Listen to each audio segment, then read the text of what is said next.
Al abrir la tapa se entra en un ancestral mundo de plomo, acero, pintura, madera y además unos cuantos cebos. Con todos los hierros exploraremos el territorio habitado por diversas clases de cebos, carnadas, sedales, plomadas y moscas con una picada mortal. A continuación, la caja del pescador en Maravillas Modernas.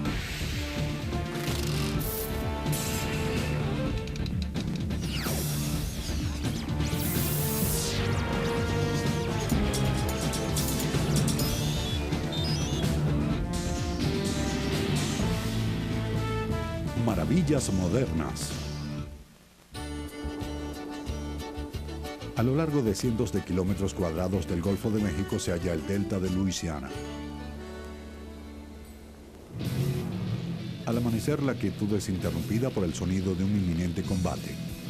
Esta gran masa de agua es un área ideal para los pescadores de percas y una zona adecuada para uno de los torneos de pesca más importantes, el Citgo Bass Masters Classic.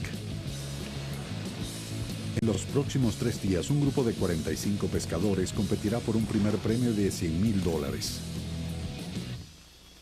Gracias a los patrocinantes, ganar el torneo puede significar para el campeón el equivalente de $1 millón.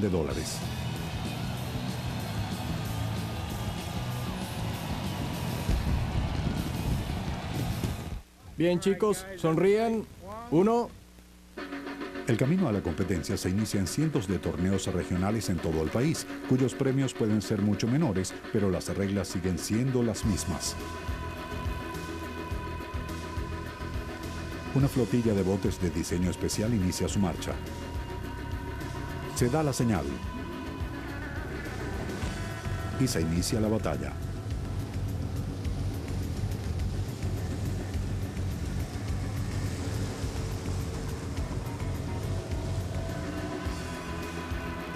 Gracias a un arsenal de tecnología, los competidores deben determinar dónde están los peces y luego pescar tantas percas como sea posible antes del punto límite.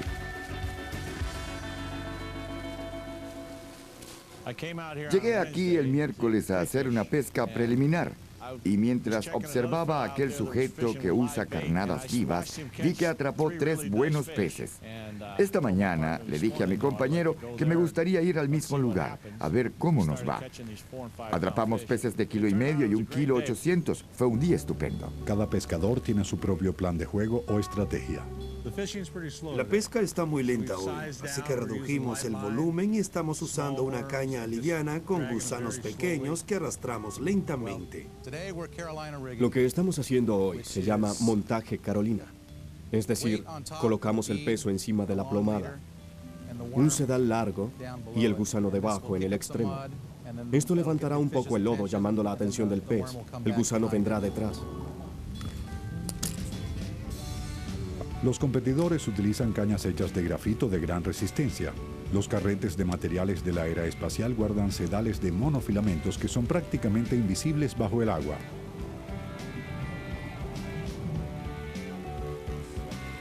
Hoy el éxito dependerá de lo que se halle al otro extremo del sedal. La victoria será del hombre o la mujer que pueda amoldarse exactamente a las condiciones de pesca según las características propias de su respectivo tesoro de amuletos y talismanes, los honrados y muy reverenciados aparejos de pesca. Por ejemplo, esta caja que vemos aquí contiene cebos de manija. A veces se ve también el cebo giratorio. Todos los pescadores de róbalos usan los giratorios, pero hay cebos giratorios de superficie de manija. Pero lo más importante es que no hay caja de aparejos que iguale a la tradicional caja de gusanos. En esta, cada uno tendrá los gusanos especiales que haya encontrado para ir a pescar. Obviamente, la emoción de la competencia no es la única razón de las personas para pescar. Actualmente hay más de 30 millones de pescadores con licencia solo en Estados Unidos. ¿De dónde proviene tal fiebre de pesca? ¿Es simplemente un agradable escape del ritmo y las presiones de la vida moderna? ¿O hay acaso alguna relación primordial y más profunda con una época cuando la habilidad para pescar solía ser la diferencia entre sobrevivir y la inanición? Muchos historiadores coinciden en que la pesca surgió algún tiempo después de su vieja prima, la cacería.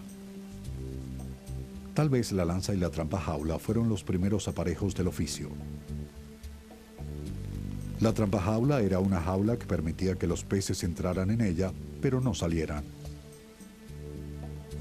Los primeros anzuelos, que se remontan aproximadamente al año 6000 a.C., no eran curvos. Se les llamaba gargueros.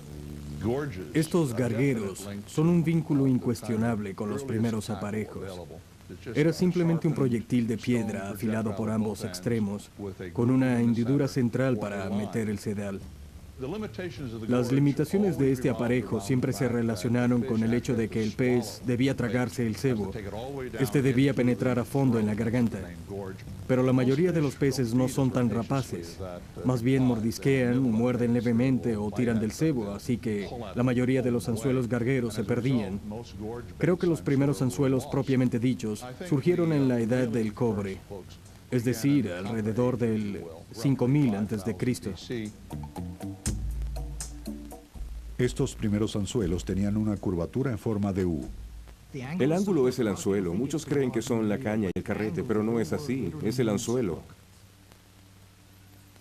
Los primeros sedales se hacían al cortar pequeñas tiras de cuero crudo de pieles de animales.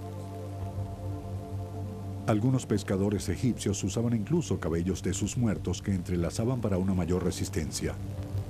Durante un largo tiempo, los antiguos pescadores se paraban en la orilla del agua y manipulaban sus sedales y sus carnadas con la mano. Sin duda, este procedimiento podía ser muy doloroso si se pescaba un gran pez. Luego, alrededor del año 2500 a.C., alguien tuvo la brillante idea de atar su sedal al extremo más delgado de una vara o palo. Entonces se pudo llegar a aguas más profundas y tal vez mayores peces. Una de las primeras imágenes de la pesca con vara y sedal es esta pintura egipcia que se remonta al año 2000 a.C.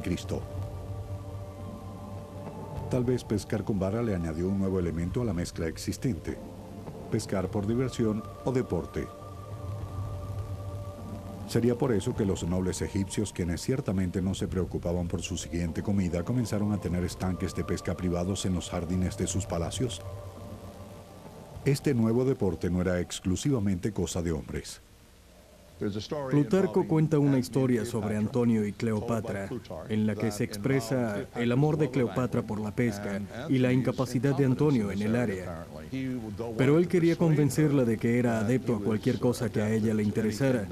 Así que mandó a unos buzos a sumergirse y enganchar peces muertos a su caña. Así, cada vez que iban a pescar, él obtenía tanto o más que ella. Cleopatra se enteró de la trampa de su amante y entonces mandó a un sirviente suyo a sumergirse con un pescado que ya estaba destripado, descamado y listo para el horno. Y le dijo que lo enganchara a la caña de Antonio. Él lo subió con mucho brío y lo colocó sobre cubierta. Pero al verlo todos comenzaron a reír y a expresar vergüenza. Y así terminó la locura de Antonio por la pesca. Por siglos, hombres y mujeres continuaron pescando con un sedal atado al extremo de una vara. El pelo de caballo se había convertido en el material favorito para los sedales. La gran desventaja era que para hacer un sedal de cualquier longitud había que atar todos los pelos. En el siglo VII a.C., los chinos introdujeron un mejor sedal hecho de gusanos de seda para ser exactos. La ventaja de los sedales de seda es que resisten mucho. Otra ventaja es que debieron ser muy largos en aquel entonces. La calidad de los sedales mejoró mucho con la invención de los telares y máquinas tejedoras. Los mejores sedales llevaron a innovaciones en los aparejos. Para el siglo V se hacían plomadas y pesos de plomo y también flotadores de madera y corcho. Artífices del metal fabricaban anzuelos dobles y triples. Estos anzuelos de varias puntas aumentaban la probabilidad de que un pescador atrapara algún pez. Para el siglo XIII se estaban inventando tantos aparejos que los pescadores necesitaban una especie de recipiente para llevarlos todos. Los primeros bolsos de anzuelos eran hechos de cuero o lona. A medida que aparecían más y más aparejos, los bolsos eran reemplazados por unos cestos tejidos que fungían de recipientes de anzuelos y como un medio para llevar los peces. A finales del siglo XV apareció la primera obra escrita acerca de los aparejos de pesca. Era el trabajo de una dama. Dame Juliana Berners fue una mujer notable. Hacía deportes de campo como la cabalgata de caza, la cetrería y cosas de ese estilo. Pero lo más interesante de esta dama es que se tomó el tiempo necesario para crear un primer tratado sobre los deportes de campo. Por primera vez se vio impreso que la pesca era considerada como una actividad recreacional en el oeste. Fue importante. Berners escribió y dibujó mucho acerca de los cebos, carnadas, sedales y anzuelos, pero no llegó a mencionar los carretes. De hecho, los carretes han existido desde al menos el siglo XII. La imagen más antigua de un carrete integrante de una caña es una pintura china que muestra a un hombre pescando tortugas. A mediados del siglo XVII, Sir Isaac Walton publicó el que sería el libro más famoso acerca del arte de la pesca, The Complete Angler. La obra de Walton era una enciclopedia de toda clase de aparejos en existencia, incluso el carrete. Estos primeros carretes o manubrios, como se les llamaba, eran hechos de madera, hojalata y bronce. Consistían en unos sencillos dispositivos manuales en los que se enrollaban los sedales. Para el siglo XIX, la pesca con caña comenzaba a gustar entre las masas, pero el oficio aún era difícil, puesto que los carretes eran susceptibles a que el sedal se enredara. Si el carrete va más rápido de lo que sale el sedal del mismo carrete, se forma una especie de nido de pájaro que suele tardar mucho tiempo en desenredarse. Fue necesaria otra clase de innovación antes de que la pesca se tornara tan popular como otros deportes. Al regreso, la verdadera historia de cómo el ingenio de un estadounidense dio con una pieza vital entre los modernos aparejos de pesca y atrajo a millones a la orilla del agua. En el siglo XX hubo una explosión de la popularidad de la pesca deportiva. Pero ¿cómo se convirtió este pasatiempo de popularidad limitada en uno de los deportes de mayor auge en Estados Unidos? Fue gracias a la tecnología.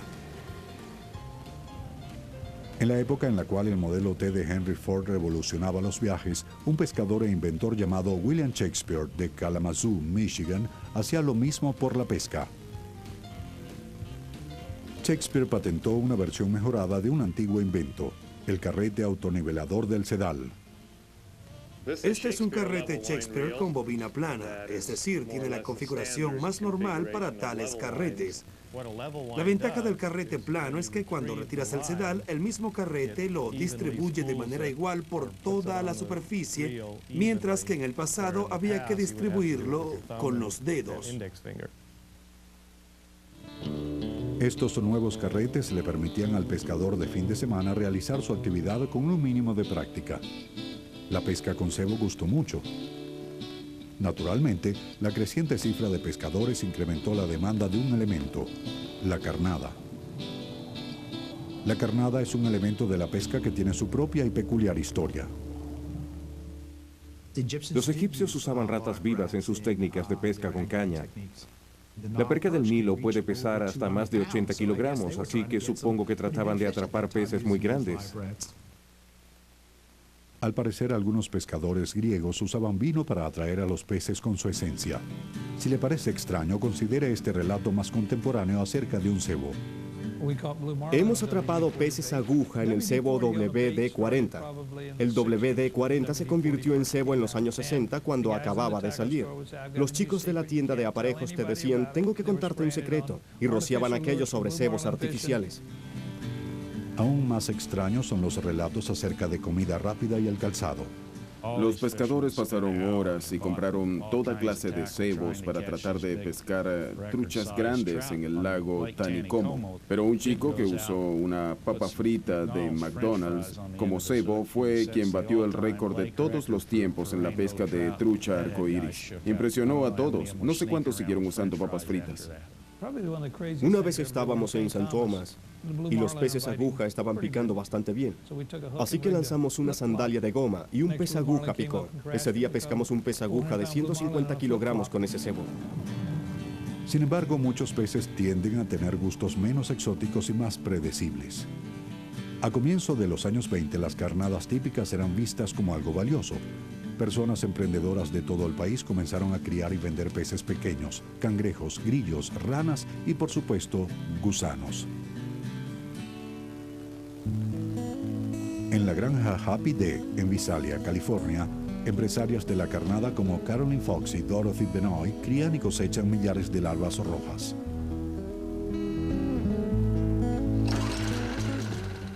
Esta máquina es una recolectora de gusanos, un separador. Si trabajamos todo el día, probablemente podríamos sacar entre 100 y 120 kilogramos de gusanos en cada jornada de 8 horas.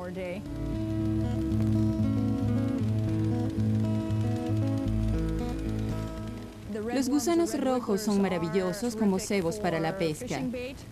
Se mueven más que las lombrices nocturnas de tierra y son más pequeños, así que algunos usan 2 gusanos a la vez. El caso es que como cebo son grandiosos. ¿Qué debe hacer un pescador que quiera criar sus propias larvas? Esta es la famosa lata de gusanos. Es el bote de gusanos más famoso y usado del mundo. Los pescadores lo adoran porque les permite criar sus gusanos y así evitan pagar $2.50 por docena o veintena. Este bote les permite criar miles de gusanos. Con la popularidad de la pesca con carnada se comenzó a prestar más atención a la eficiencia de los anzuelos. En 1928, un joven inventor llamado Drew McGill comenzó a estudiar la mecánica de las garras de águila y cómo su forma curva las hacía tan eficaces para atrapar a su presa. McGill comenzó a experimentar con los anzuelos de su época, doblándolos y retorciéndolos con sus pinzas de pesca. Descubrió que al modificar ligeramente el ángulo del ojo y alinearlo con la punta, se creaba una línea de fuerza geométricamente perfecta. El nuevo diseño de McGill revolucionó la fabricación de anzuelos en todo el mundo. Hoy la compañía Wright & McGill Seagull Claw Fish and Tackle es una de las mayores del mundo y el único fabricante de anzuelos en Estados Unidos. A medida que mejoraba la tecnología pesquera, entre los aparejos de pesca estadounidenses comenzó a aparecer una nueva clase de carnada, cebos artificiales hechos por el hombre. Los pescadores habían usado ciertos señuelos desde tiempos antiguos, pero los nuevos los pusieron a seguir la corriente. Uno de los primeros y más sencillos señuelos de la era moderna fue un cebo como este. Según se dice, su creación fue el resultado de un incidente fortuito. J.T. Buell estaba comiendo su almuerzo en un bote y dejó caer su cuchara por la borda. Mientras la cuchara se hundía, un pez emergió y la mordió. Entonces él pensó, vaya, si le corto el mango a la cuchara, le coloco un anzuelo y la pego al sedal. En fin, él hizo la primera carnada artificial de Estados Unidos. El fabricante Lou Eppinger llevó la tecnología a un nuevo nivel con la creación de su cebo Daredevil blanco y rojo. La carnada Daredevil fue muy popular en todo el noroeste para atrapar todo tipo de peces. Los cebos eran predominantemente visuales.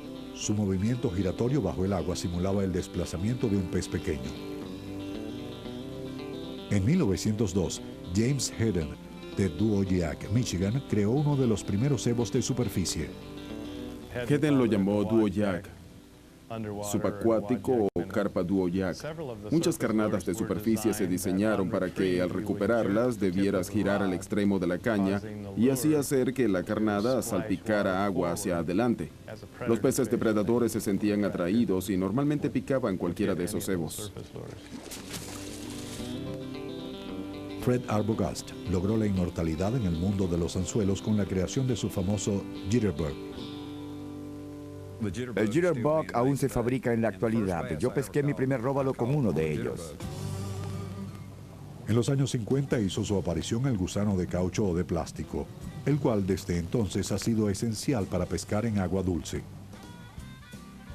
En 1960, los distribuidores de aparejos comenzaron a importar un extraño cebo de una empresa de Finlandia llamada Compañía Rapala. Estos cebos de superficie lisa eran tallados a mano con madera balsa por el fundador de la compañía, Lauri Rapala.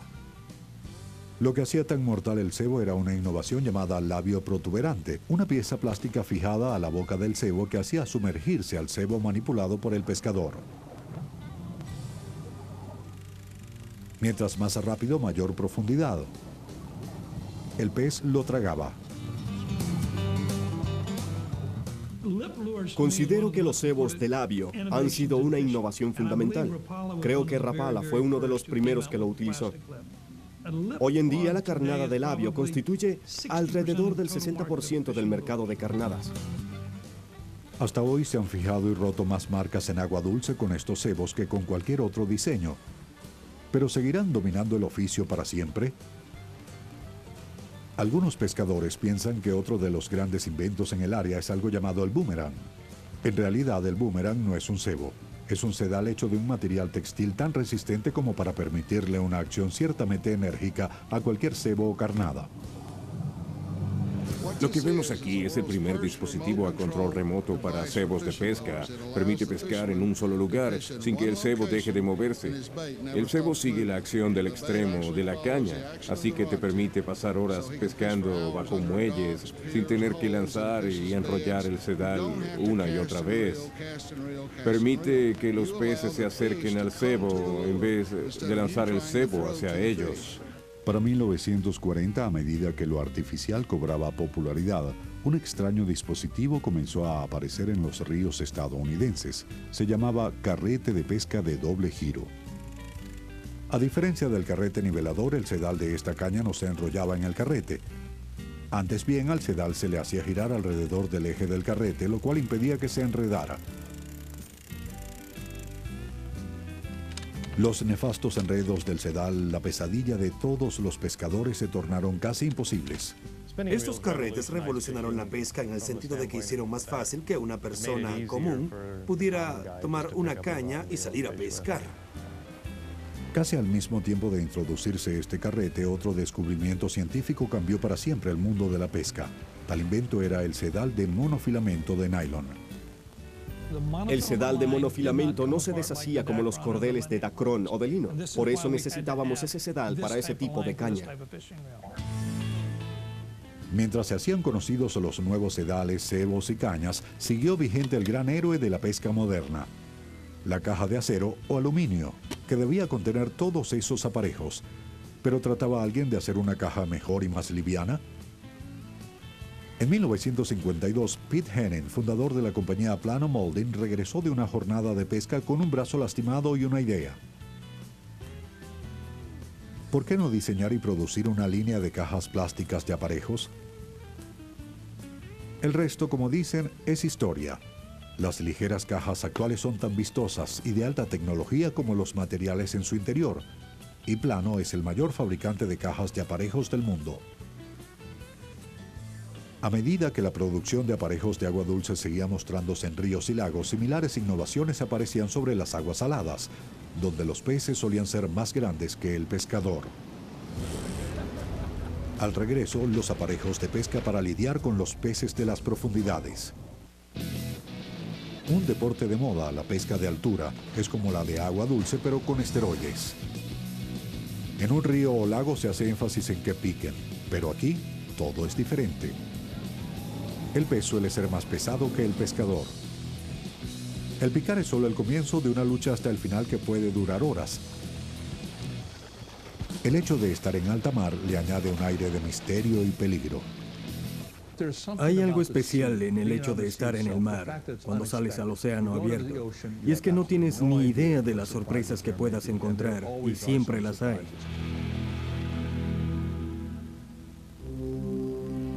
Mientras que la pesca en agua dulce comenzó en Europa, la pesca deportiva en agua salada tuvo su inicio en el Nuevo Mundo, tras la llegada de su primer campeón real. Corría el año 1831. La pesca deportiva en Estados Unidos comenzó con Henry William Herbert. Herbert era un escritor inglés con un oscuro pasado. Había sido rechazado por su familia y enviado al Nuevo Mundo.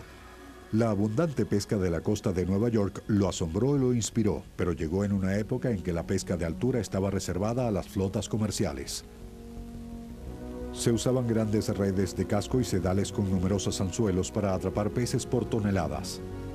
Herbert, quien utilizaba el seudónimo Frank Forrester, fue el primer autor conocido en alegar que los peces oceánicos podían y debían ser pescados por deporte, con un simple anzuelo junto con un sedal y una caña.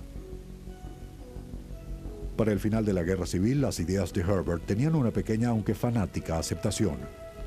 Estas personas se desvivían por la perca de rayas y el azul plata y luego asumieron el gran desafío de la pesca en agua salada. Su búsqueda los llevó a la costa y los canales interiores de Florida. El tarpón fue la primera especie de caza para pescadores deportivos en el siglo XIX. La gente viajaba especialmente a Florida para pescarlos.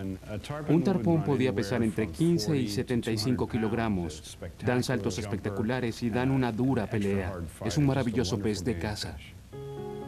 Los discípulos de Herbert tuvieron problemas al comenzar a pescar tarpones con aparejos que habían usado para atrapar peces como salmones. El cebo que usaban entonces para pescar tarpones era sumamente inadecuado. El tarpón era un pez mucho más fuerte, luchaba con muchas más ganas y podía incluso arrastrar al pescador durante horas mientras éste trataba de sacarlo. Los carretes de acción directa y sin frenos de esa época no funcionaban para los tarpones ni otros peces de gran tamaño. Así que inventaron una especie de freno de cuero que usaban presionando el pulgar contra el sedal. Así lograban frenar la salida del sedal del carrete. Los fabricantes experimentaron con varios sistemas de freno que pudieran neutralizar la fuerza de los peces de gran tamaño. El primer gran descubrimiento fue algo llamado el sistema Star Drag, aún utilizado hoy en día. El Star Drag fue el primero en desarrollarse para facilitar un ajuste sobre el carrete. Una vez que el pez había picado, se ajustaba la tensión y la longitud del sedal con el pez en el agua. Este sistema era un complejo freno mecánico que el pescador controlaba con el pulgar. Al manipular la rueda se ejercía presión sobre el carrete y así se le aplicaba el freno al pez. Para finales del siglo XIX, las cañas de altura habían mejorado a tal punto que con ellas se podía lidiar con grandes tarpones. Luego sucedió algo en California que llevó la pesca a nuevas alturas. Corría el año 1898. El Dr. Charles Frederick Holder, de Pasadena, California, hizo un viaje a Avalon, donde pudo ver gente que pescaba atún con cordeles de mano, con cuerdas y con anzuelos enormes, de un modo bastante poco deportivo. Así que decidió tratar de pescar con su caña y se le dio el crédito de haber atrapado el primer atún azul de esta manera en 1898, en Avalon, California. La pesca deportiva de altura fue un éxito, pero los primeros pescadores aún tenían que aprender dolorosas lecciones acerca de sus aparejos. Algunos carretes de acción directa de esa época se habían ganado el infame apodo de rompenudillos. Uno de los mayores problemas era que cuando el pez alaba el cordel al alejarse, la manilla del carrete giraba hacia atrás. Si un pescador trataba de meter la mano y tomar la manilla para frenar o detener el pez, muchas veces se rompía los nudillos o los dedos. El pescador se lesionaba. A finales del siglo XIX, los fabricantes de carretes como Kovalovsky en California y los Van Hoff en Nueva York comenzaron a diseñar carretes que permitieran que el mecanismo girara independientemente de la manilla una vez que el pez picara. Para comienzos del siglo XX, el deporte inventado por Henry William Herbert se estaba convirtiendo en el pasatiempo de los ricos y famosos. Un gran contribuyente a la popularidad del deporte era otro escritor. Uno de los hombres más notables de la historia de la pesca en agua salada fue Zane Grey. Era un escritor muy popular. En un momento dado, sus libros fueron los más vendidos, exceptuando los de McGuffey Readers y la Sagrada Biblia. Fue uno de los fundadores de los estudios Paramount y le dio gran publicidad a la pesca con caña. Otro escritor de esa época que adoraba la pesca de altura era un hombre llamado Ernest Hemingway. Hemingway usaba el mismo cebo que usaban todos por entonces. Lo que le permitió triunfar donde los demás fallaron fue su técnica particular. Hemingway era muy agresivo y decía que si luchabas contra el pez y le ganabas, este no te ganaría a ti. Fue el primero que logró pescar un atún azul gigante en Bimini en el año 1935. Junto con su amor por la pesca de altura, Gray y Hemingway compartían una aversión por los tiburones que pudieran hacer trizas un pez durante la lucha por él. La respuesta de Hemingway fue atacar frontalmente el problema de los tiburones. Montó una ametralladora en su bote y en cada oportunidad que tuvo comenzó a disparar contra ellos. El factor tiburones aumentó la necesidad de contar con unos aparejos más eficaces. Así comenzó una gran demanda de cañas más resistentes. Hasta ese momento, la mayoría de las cañas utilizadas estaban hechas de nogal americano y de árbol de laurel. En los años 40 se creó un material para fabricar cañas más ligeras y tubulares que fueran más resistentes que las de madera o acero tubular. Ese material era la fibra de vidrio. Para los años 50, los pescadores de altura que usaban carretes y cañas de fibra de vidrio mejoradas podían pescar fácilmente peces vela, atún y peces espada. Hoy las cañas de fibra de vidrio son extremadamente populares. En la compañía Rodcott Manufacturing en Santa Ana, California, el material impregnado de fibra de vidrio es enrollado en láminas y luego cortado según patrones precisos. Gracias a una serie de pasos, este delgado material será enrollado.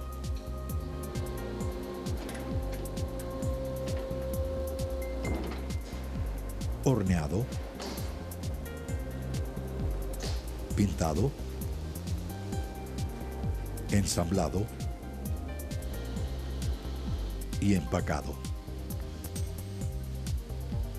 Luego las cañas son enviadas al distribuidor local y después serán llevadas al mar para que entren en acción. Al regreso, dejaremos el mundo de la pesca de altura y tomaremos la varita mágica del pescador con moscas, mientras la caja del pescador se convierte en el chaleco de pesca.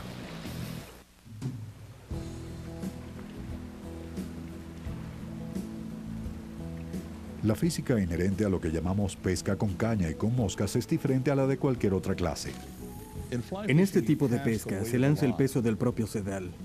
En todos los otros tipos de pesca en los que lanzas algo, lanzas el peso del cebo o señuelo.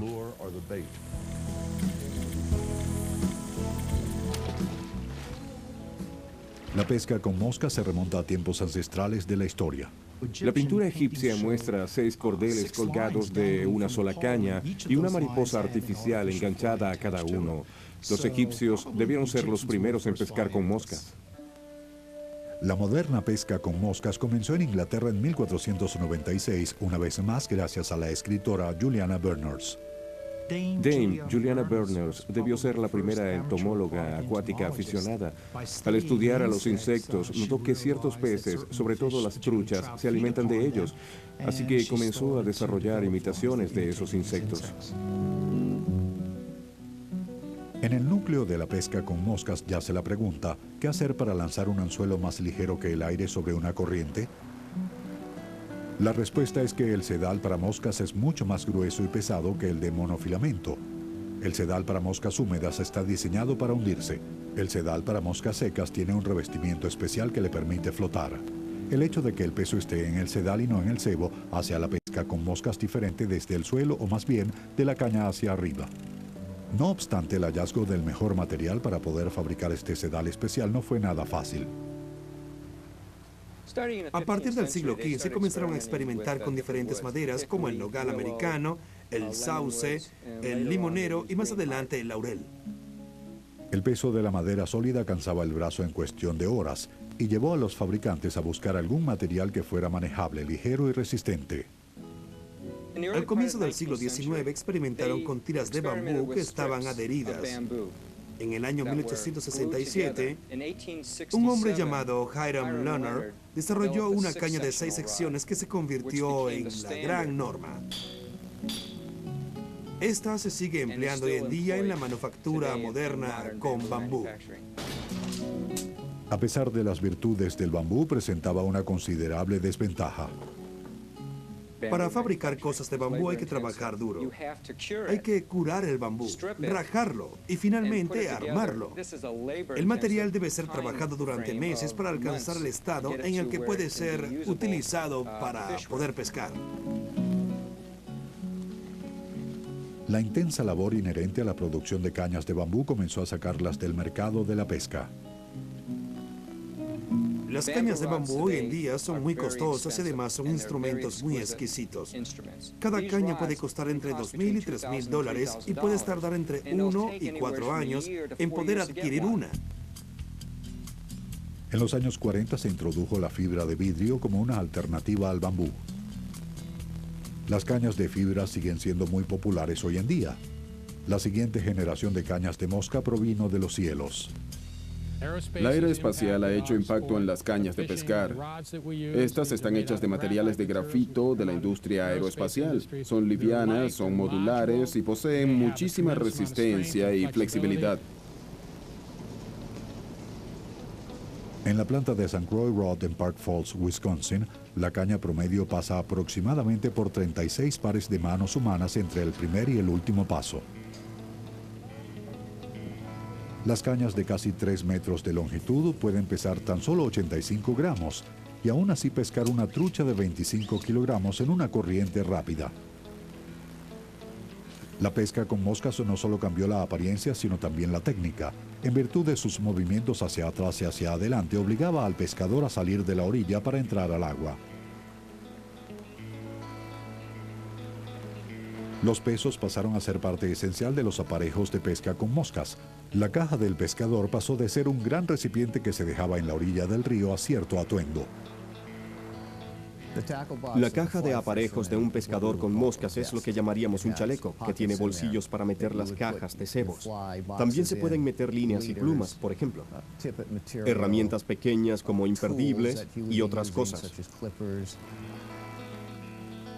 Con todos estos eficaces aparejos, tales como cañas ultralivianas y líneas de flotación, no es de sorprender que los pescadores con moscas se consideren a veces como una casta especial. Fisherman's Spot en Van Nuys, California, es una meca para la pesca con moscas en la costa oeste. Es un negocio serio. En el centro de este templo de la trucha se halla el maestro espiritual, el hacedor de moscas. El reto de cualquier fabricante de moscas es tomar estos materiales y formar una silueta, una sombra o darles una forma que sea igual al alimento normal de los peces. El artesano utiliza algunas técnicas extrañas para ejercer su oficio. El maestro enrolla cuidadosamente el hilo en el anzuelo para crear el cuerpo de la mosca. Luego utiliza una herramienta para hacer que los hilos parezcan alas. Mientras el maestro trabaja, un insecto comienza a tomar forma. La mosca se termina con el llamado látigo, que es simplemente una herramienta que termina de amarrar el hilo e impide que la mosca se deshaga. Finalmente, se agrega un punto de cola de cemento para mantener el hilo en su sitio e impedir que la mosca se desarme. Y ahí tienes el cebo. En fin, llevaremos algunas moscas junto con los carretes, pesos, plomadas, cebos, anzuelos y un par de gusanos. La caja del pescador ya no parece suficiente. Al regreso veremos cómo los pescadores y los fabricantes actuales piensan en algo distinto a la caja.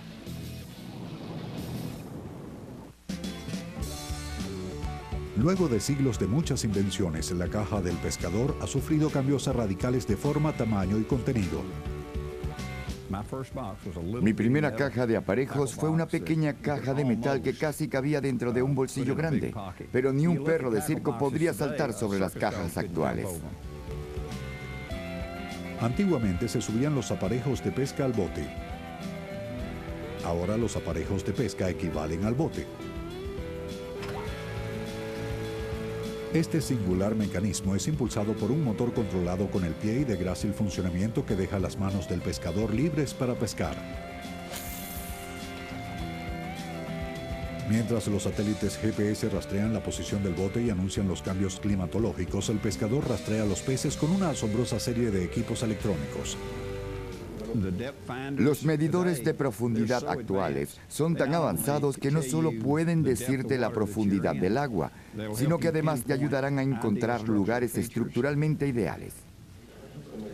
Cada año, tras aparecer un nuevo lote de juguetes de alta tecnología, surge una pregunta.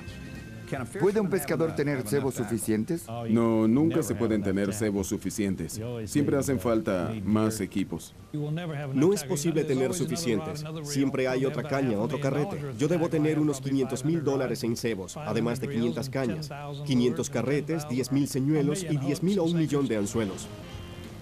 Sin embargo, algunos pescadores se resisten a los avances de la tecnología y mantienen un enfoque más personal. Es relajante venir aquí un sábado o domingo en la mañana. Creo que lo hago casi todas las semanas. Lo único que me sucede a veces cuando pesco algo es que no sé a dónde voy a pisar tierra, ¿sabes? Ahora mismo, mientras estoy hablando con ustedes, no tengo ni idea de dónde estoy.